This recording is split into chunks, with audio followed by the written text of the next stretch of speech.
So good morning! Ayan, for day 4 natin sa ating morning exercise mga moms.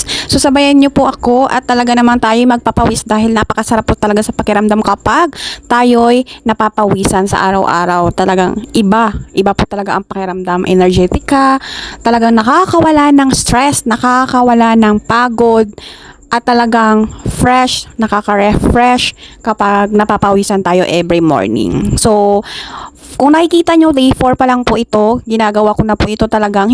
Kung hindi man siya araw-araw, alternate po. Kasi nga po talagang busy rin talaga tayo. At minsan po ay natatanghalian po ako ng gising. Dahil madalas, ang baby ko ay madaling araw na ang tulog. Kaya umaga na ako, natatanghalian akong gumising.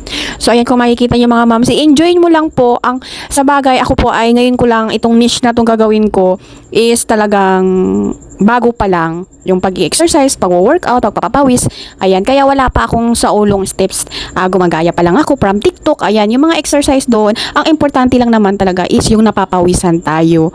Maraming pawis ang lumabas. Yun po ang goal natin. So, sana po ipanoorin nyo dahil mag-a-upload na po ako dito ng mga exercise natin from pang day 4 ko na po ito yung mga kauna-unahang 1, 2, 3 ko kasi doon sa isang account ko na upload. So, syempre, hindi ko na pwedeng i-delete. So, dito ko na lang po i-continue ang day 4, day 5, day 6. Ganon. So, maraming salamat. Please pa-follow and share ng video po.